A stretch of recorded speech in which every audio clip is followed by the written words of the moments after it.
나중에 결제, 그러니까 BNPL의 대명사죠. 클라르나가 아주 흥미로운 칼을 뽑았습니다. 네, 맞습니다. 근데 그 칼이 향하는 곳이요? 동종업계 경쟁사가 아니라 지난 수십 년간 글로벌 결제 시장을 지배해온 비자랑 마스터카드 심장부예요. 그렇죠. 바로 미국 달러에 언동되는 자체 스테이블 코인, 클라르나 USD 출시를 발표한 거죠. 여기서 근데 그냥 핀테크 기업이 코인 하나 만드나 보다 하고 넘어가면 이 사건의 본질을 완전히 놓치게 되는 겁니다. 아, 그런가요? 네, 이 코인이 발행되는 플랫폼 템포라는 블록체인이 있거든요. 이게 결제 공용 스트라이프랑 웹3 업계 최고 투자사 패러다임의 합작품이에요. 스트라이프랑 패러다임이요?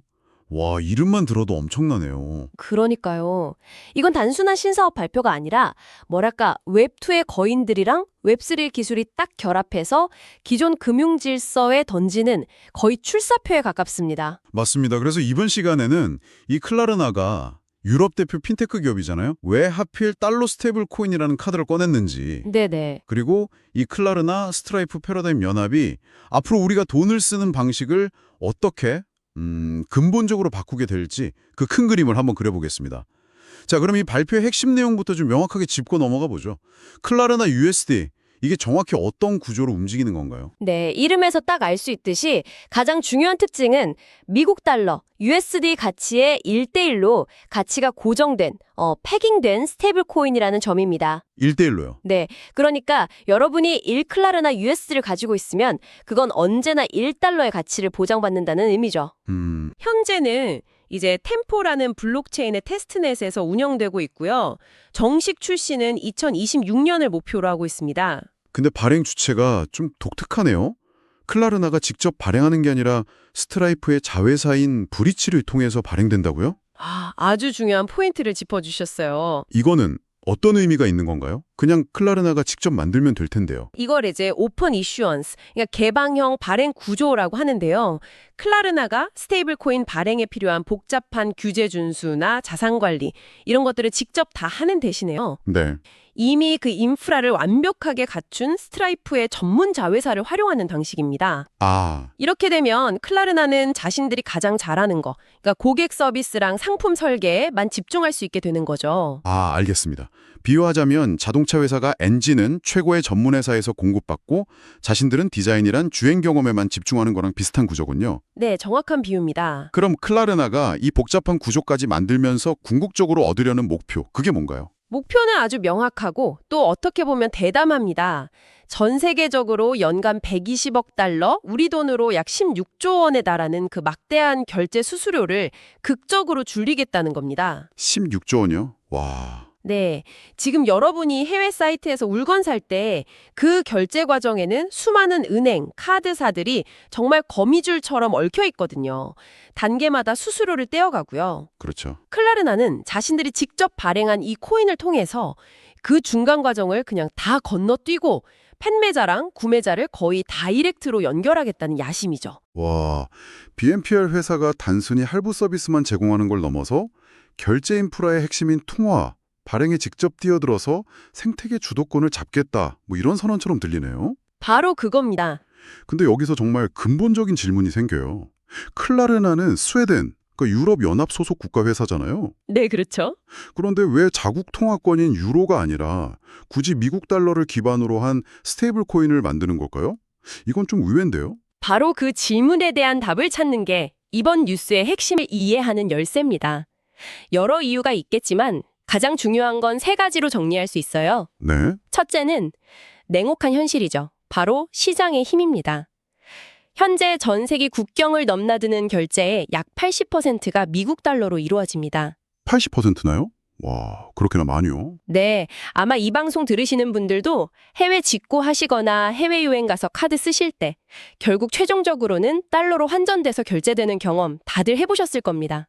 맞아요. 기업 입장에서는 당연히 유로 기반 코인보다 달러 기반 코인이 활용도나 시장 수요 면에서 비교할 수가 없을 정도로 유리한 거죠.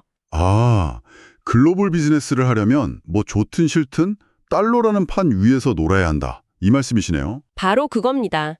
그리고 두 번째 이유는 이미 스테이블 코인 시장 자체가 달러 중심으로 완벽하게 재편되어 있다는 점이에요. 아, USDC나 USDT 같은 것들 말씀이시죠? 네, 맞습니다. 우리가 잘 아는 그 코인들이 시장을 거의 독점하고 있잖아요. 이건 전 세계 기업과 사용자들이 이미 달러 기반의 빠르고 저렴한 결제 수단에 대한 거대한 수요를 명확히 보여주고 있다는 증거거든요. 그렇군요. 네요. 이미 잘 닦인 달러 고속도로가 있는데 굳이 유로라는 비포장 도로를 새로 만들 필요는 없겠군요.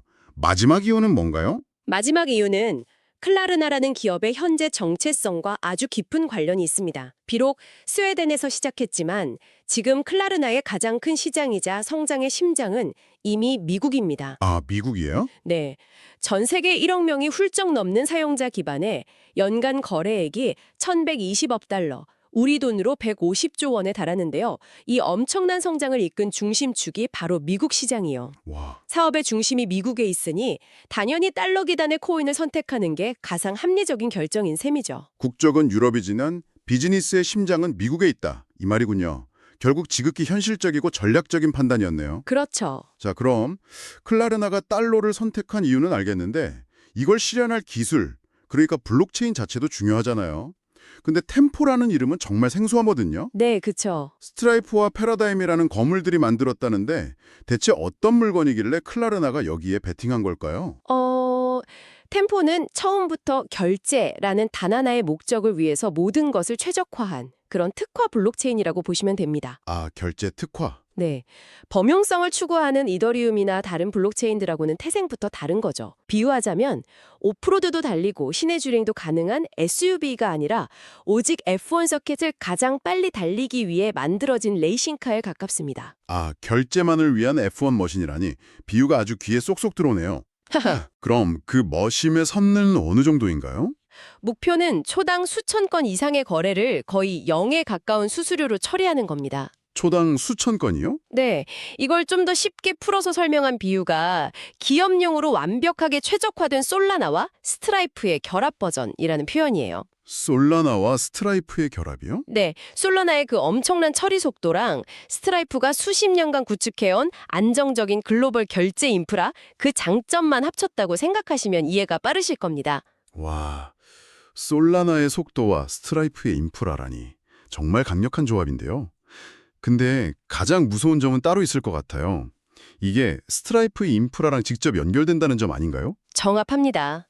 그게 바로 템포의 치트키라고 할 수 있죠. 치트키. 네, 별도의 복잡한 개발이나 연동 과정 없이 이미 전 세계에서 스트라이프를 결제 시스템으로 쓰고 있는 수백만 개의 온라인 쇼핑몰과 기업들이 아주 쉽게 템포 블록체인 기반 결제를 옵션으로 추가할 수 있게 됩니다. 와, 그건 정말 파급력이 엄청나겠네요. 그렇죠. 이런 엄청난 잠재력 덕분에 템포는 아직 정식 출시도 전인데 이미 50억 달러의 기업 가치를 인정받았고요. 그리고 클라르나 USD는 이 템포 생태계의 가치를 세상에 증명할 가장 중요하고 상징적인 첫 번째 성공 사례가 될 겁니다. 사실 이 모든 그림이 정말 흥미로운데 한편으로는 좀 고개를 갸우뚱하게 만드는 지점이 있어요. 어떤 점이신가요? 클라르나의 CEO 세바스티안 시미앗콥스키요. 제가 알기론 업계에서 아주 유명한 크립토 회의론자였거든요. 아, 네, 맞습니다. 불과 한 1, 2년 전까지만 해도 가치가 불분명하다면서 되게 부정적인 입장이었는데 갑자기 이렇게 180도 방향을 튼 특별한 계기가 있었을까요? 정확하게 기억하고 계십니다. 그는 대표적인 크립토 회의론자 중 한 명이었습니다. 하지만 올해 들어서 그 입장이 완전히 바뀌었죠. 네. 여기에는 크게 세 가지 배경이 작용했습니다. 첫째는 기술의 성숙입니다. CEO 스스로 인터뷰에서 이제는 기술이 빠르고 저렴하며 안전하고 또 대규모로 확장이 가능한 수준에 도달했다고 인정을 했어요. 기술이 성숙했다. 네, 과거의 그 실험적이고 불안정했던 단계를 넘어서 이제는 실제 수억 명의 사용자가 쓰는 비즈니스에 적용할 수 있는 실용적인 기술이 되었다고 판단한 겁니다. 잠깐만요. 기술이 좋아졌다는 건 알겠는데 두 번째, 세 번째 이유를 듣기 전에 제가 추측을 좀 해봐도 될까요? 오, 좋죠. 기술은 준비됐고 이걸 쓰면 아까 말씀하신 대로 엄청난 비용 절감이 가능한데 주변을 둘러보니까 경쟁자들은 이미 저만치 달려가고 있는 거죠.